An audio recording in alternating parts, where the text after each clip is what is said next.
Hey y'all, welcome back to my channel and podcast if you're listening online. As you can tell by the title of today's video, we are going to be talking about celibacy or abstinence. And just a disclaimer, this is going to be a very real and raw episode. So if your track record squeaky clean, this video ain't for you. I ain't talking to you. If you ain't never been through no stuff, this ain't for you. If you ain't never been dragged, this is not for you. Okay? I'm not talking to you. But before we get started, make sure you guys are subscribed to my channel. Please do not forget to hit that subscribe button. And don't forget to follow me across all social media platforms. I'm on Instagram. I'm on TikTok. I'm on Snapchat. Follow me on everything. I'm not hard to find. But let's get into today's video. I'm going to be using the terms abstinent and celibate interchangeably throughout this video. I know they have different meanings. Abstinent can be anything. You can abstain from social media or anything else. And celibacy is mainly sex and it is more permanent, but I'm going to be using them interchangeably, okay, for the sake of today's video. I'm going to be letting y'all know a few things that I learned from being celibate or from abstaining from sex. And so I got to let y'all in my business a little bit. I got to let y'all in just a little bit. So the longest that I went was a year and a half, which was a year and 6 months. A year and 6 months was the longest I went. But let's talk about what made me even just wake up one day and be like, you know what? I am going to be celibate or I'm going to abstain for X amount of time from being intimate with anyone. So backstory, I was in a long relationship, right? Over 6 years with one person. That had been like my first everything. And so after the breakup, honestly, I felt like a lot of my time was wasted. I felt like I needed to reclaim my time. I felt like the person that I was dating, the guy that I was dating at the time, was playing in my face. And so I had to make up for lost time. That's honestly how I felt. And although he did waste my time, the way that I went about it after the breakup wasn't necessarily the best way. Because honestly, after the breakup, I was just doing what I wanted to do. Like, it was a free-for-all. I was dating who I wanted to date. I wasn't necessarily having the best discernment. And I will say I didn't go like so crazy, but I was doing what I wanted to do. So yeah, I was doing what I wanted to do. I was in situationship, and I was hurting people's feelings and I was getting my feelings hurt. And I honestly was just going through this repetitive cycle of like dating people, talking to people, and it really wasn't going anywhere. It was going nowhere fast. And I just feel like it wasn't really even me. Like, I felt like that wasn't even me for real. But yeah. So one day I was like, okay, you have talked to X amount of people and it has not worked out. Like, you don't even really like these people for real, or sometimes they don't even like you for real. Like, it's just not giving anything. And I was like, there has to be more to life than this. And also, I deserve more than this. Like, I'm better than this. I deserve more than this. And I'm going to have to stop this cycle. And I felt like I also had bad discernment at the time. And so I wanted to be able to discern better who was supposed to be in my life and who wasn't supposed to be in my life. Like, I feel like once you have sex with somebody, you honestly cannot think straight. Like, let's be so for real. You do not think as logically, and you don't get the ick as fast as you're supposed to. Like, when you're not intimate with somebody, you can clearly see. And when you're not intimate with somebody for a while, I feel like it's easy for guys to play the game after like a few weeks or after like a month. But if you wait a while, I feel like you can really be able to grasp somebody's character in its entirety. Maybe certain things you can't, but like once you wait till they're aggravated, wait till they're mad, wait till they're restless, especially especially when it's somebody who is just playing a game so they can get in your pants. Like, you can only play and have this facade for so long, but I feel like the problem that I was having and that most women have is that you end up finding out the real person after y'all have already took it to the final step, when that really shouldn't be the case. We should have better discernment and we should have better judgment. And I knew that clearly it was something that I was missing or that I was doing wrong, because I kept choosing like situations that didn't really fit me, whether it was them being an F-boy or sometimes it was just me not even liking a person, like me letting things build up to something that they weren't even supposed to be. And it's like, oof, how did I end up this far and this deep with you? And I don't even like you like that. And so, yeah, with that being said, I decided to take a step back and I said, okay, I'm going to chill on dating. I'm going to chill on being intimate with anyone altogether. So let's get into what I learned. I honestly and truly, I'm not going to lie, I feel like being celibate or experiencing abstinence, celibacy, has changed my life for the absolute best. It has made me so much more mature. It has improved my discernment. It has just made me such a better woman. Honestly, it has helped me to get closer to the dream version of myself. So I am so glad that I did it.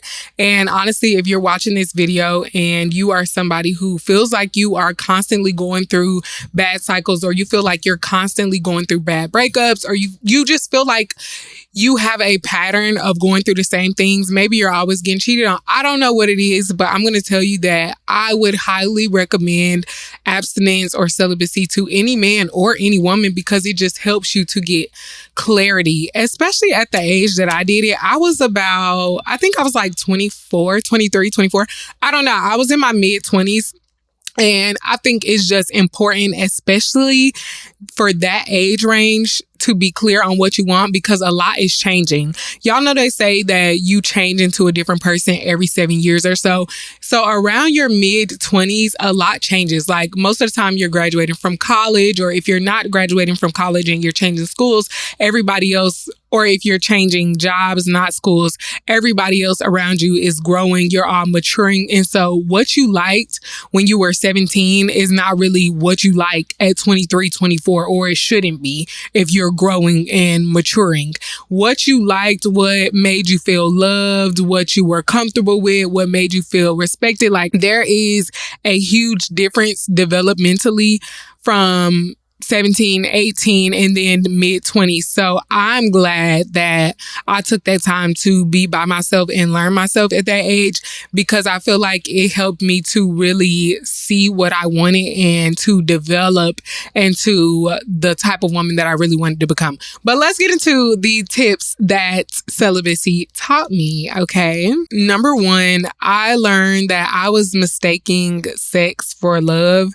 And I don't think I wasn't really in love, but I just feel like maybe a better word is for closeness, for intimacy. And although it is an intimate act, when you are intimate with somebody that like you really shouldn't be, like y'all really don't even connect at the core, y'all only have physical attraction, then you create a bond with somebody that you shouldn't be bonded to, if that makes sense. It does create a sense of closeness, but it's like a sense of closeness with somebody that you shouldn't even be experiencing this with, if that makes sense. And that comes with so many other things. That comes with heightened emotions. And it's like you have all these heightened emotions for somebody who would not even make a good partner for you, for somebody that God would not even choose for you to be with. You know what I mean? Number two, I learned that culture, society, music, all of the above pushes the narrative that sex is something that should be casual, that it should be something that is just, loosey-goosey, willy-nilly, when in all actuality, it should not. and it clouds your judgment big time because it creates, like I said before, it creates a false sense of intimacy. And a lot of times when you put something that is supposed to be so intimate and so like special and that's supposed to bond two people that love together, when you add that to a situationship, when you add that to a situation with two people who are casual or two people who don't know each other well or two people who don't have the same intentions, it just causes confusion. And I feel like it's hard to see that. It's hard to really see that, oh my gosh, I'm not even supposed to be with this person once you've already done it. The next thing I learned is how to easily spot when somebody was just playing a game or when somebody was faking it. I think that especially if you are a person that is very open or like just naturally bubbly and charismatic, and you're matched with people who are the same, sometimes that can be mistaken for a connection. But I think that there are a lot of guys who are really good at getting women comfortable, especially if it's like, playboy type, player type, F-boys. They done been around the block a few times, so they know what to do. They know what to say. And I think that it just helped me to really learn the patterns, the speech, the behavior. So it helped me to be able to better identify like a good guy from an F-boy. Cause I think a lot of times, especially when we are younger, it's easy to go for the thing that looks good. It's easy to go for the thing with abs and muscles that's shiny. And you can get all of that in a good man. I'm not saying that you can't, but I'm just saying that like, it's so much easier to be blinded by what you see on the surface. It's so much easier to be blinded by the shallow level of things. It's so much easier to be blinded by like, oh, we had one good conversation. The vibes are there.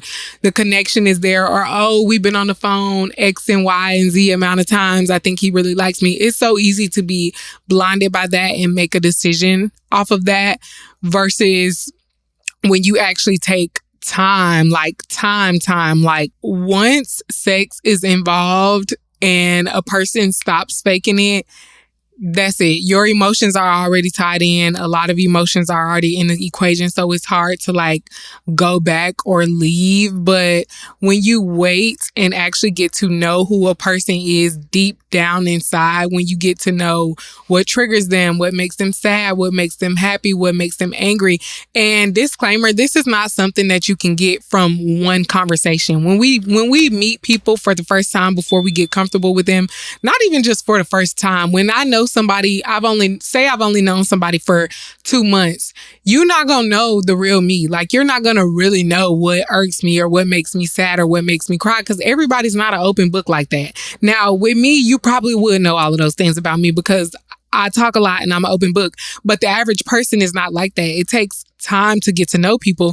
And then even people who are open and share a lot, we all want to make a good first impression on somebody. We all put our best foot forward when we're meeting somebody new, but it takes for your relationship to really age and develop, for you to really get to know who somebody truly is. And I think that just takes time, and being celibate just really helped me to get to know people without rushing. Like, it helped me to be able to decipher who the person really was beyond their core. And it helped me to look past looks, look past the surface level, and really determine, like, is this somebody that I honestly and truly like, or do I just find them attractive? Like, is this somebody that I could call when I'm sad or when I'm angry or when I'm hurt about something? Or is this just somebody that I find attractive? And also, what I found out is that a lot of people are attractive, and somebody being simply attractive or in somebody having good conversation with you is really not enough to build a relationship on. It's really not enough to want to be intimate with them. Like, you need a lot more than that to sustain a healthy relationship. And yeah, it's just way easier and way clearer to do that when sex is not involved and when you have better discernment. I have to protect my peace and my heart. I'm worth protecting because I like how I show up in the world when I'm healed. I like how I show up in the world when I protect my heart, when I have boundaries. Like, I like that version of me. She's sweet. That's the version of me that is like my dream girl. And I decided to protect her at all costs. And celibacy helped me to do that. It helped me to think clearly. And yeah, I don't know. I can't really say if I would be the person to like wait until marriage per se. I'm not saying that I wouldn't. I'm saying that I would. I don't know. But I definitely think that I just move differently now. I feel like I just move a lot differently now. And I would highly recommend it, y'all. It was difficult for the first few months. It was very difficult for me for the first few months because I was so used to being in a relationship. And even when I had broken up with the person that I was in a relationship with, we were still talking for a long time and doing everything else for a long time. And then when I stopped talking to him, I was dating somebody else. And I just got used to always having somebody physically, emotionally, like even if that somebody wasn't the somebody that I should have been with, I got used to somebody else's company and being physical with somebody else. And so it was hard the first few months. It was very freaking difficult the first few months. It was hard. It was hard the first few months and I kept going and it got easier. It got so much easier, child. I didn't even start thinking about it at one point in time. And I also started to notice that like the little BS that I used to go for before, I wasn't even going for it no more. I'm like, babe, seen this, seen that, seen that. You know, it just made me such a better woman. So I appreciate my experience so much.